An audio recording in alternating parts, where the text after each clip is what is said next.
There's a big focus on her love story with a guy who literally stalks her.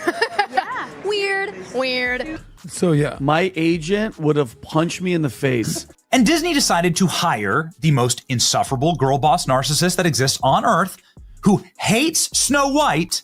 I was scared of the original cartoon. I think I watched it once and then I never picked it up again. I'm sorry, but I don't really care what happens with this movie. I really hope her career is pretty much over. I'd be thrilled to see that. Is she not seen as box office poison now because of all of her antics? So I get to vote as a shareholder of Disney. My stock has plateaued over the last 10 years. Did Disney just admit they've been getting it wrong for years? In a move that stunned Hollywood, the studio behind your childhood favorites confessed to scrapping every single live-action remake in development. The reason? A colossal disaster called Snow White that didn't just flop, it set the internet ablaze and threatened the entire Disney empire. How did one film bring down $1 billion machine? Let's unravel the chaos. Because there was so much backlash to her arrogance and just inanity. For over a decade, Disney's live-action remakes were untouchable. Beauty and the Beast raked in $1.2 billion. Aladdin crossed the $1 billion mark with ease. The Lion King? A staggering $1.6 billion worldwide.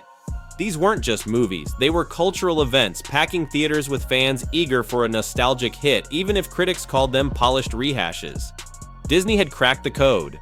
Take a beloved animated classic, add A-list stars and dazzling CGI, and watch the profits roll in.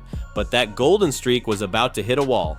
If I was up there saying some stupid what an investment, oh, like $300 million. Enter Snow White, Disney's boldest remake yet. The plan was ambitious. Reimagine the 1937 fairy tale for a modern audience with a fierce, empowered princess and a fresh spin on the story. On paper, it sounded like a winner. Rachel Zegler, a rising star from West Side Story, was cast as Snow White, and Greta Gerwig, the genius behind Barbie, was brought on to shape the vision. But whispers of trouble started early.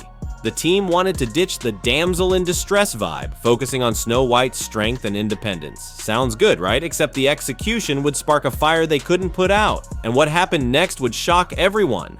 Every time she speaks, she gets less likable. There's some clip of her on the internet in her Snow White outfit saying, "Every hour I am in the outfit of Snow White wearing the dress. All 18 hours, I deserve to be paid for every single one." Rachel Zegler didn't just play Snow White, she became the lightning rod for the film's downfall. In interviews, she called the original cartoon outdated and teased a story where romance took a back seat to empowerment. Fans of the 1937 classic, already wary of changes, felt slapped in the face. Clips of Zegler went viral with one quote where she joked about deserving pay for every hour in her Snow White dress, rubbing people the wrong way. Social media erupted. Hashtags like #BoycottSnowWhite trended as traditionalists accused Disney of trashing a timeless story. Then came a wild rumor. Zegler allegedly snapped at critics during a private press event, leading to a brief security escort. True or not, the story spread like wildfire, painting her as the villain in Disney's fairy tale. But the real chaos was happening behind the scenes. Disney has canceled one of its upcoming live-action remakes after Snow White flopped. Well, guys, it seems like Disney might be finally learning their lesson. They flopped so hard in Snow White, trying to be brazen and rewrite history and representative of its modern audience, and we all saw how that went. Production on Snow White was a mess from the start. Anonymous crew members leaked stories of a fractured set, with writers scrambling to balance old-school charm and modern themes.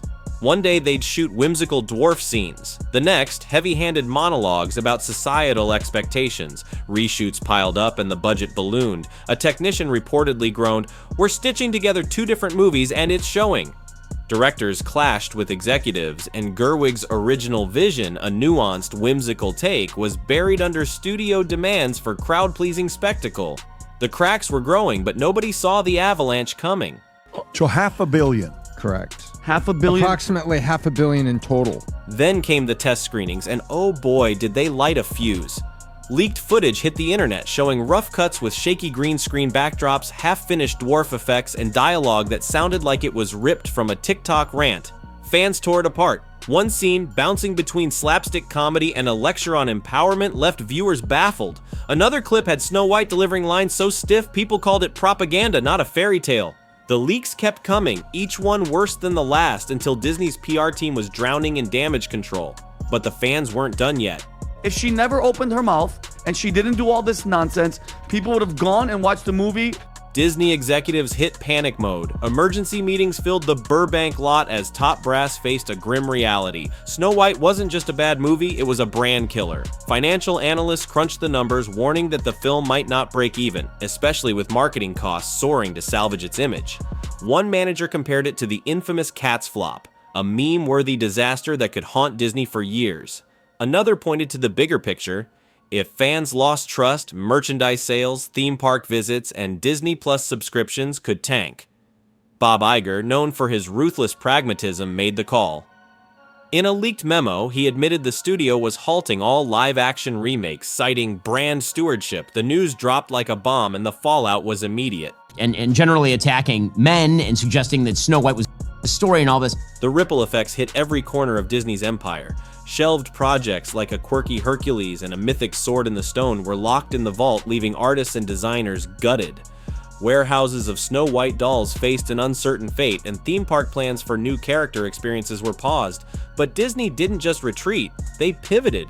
Insiders hinted at a new focus on original animated films and smaller live-action fantasies, free from the baggage of old IPs.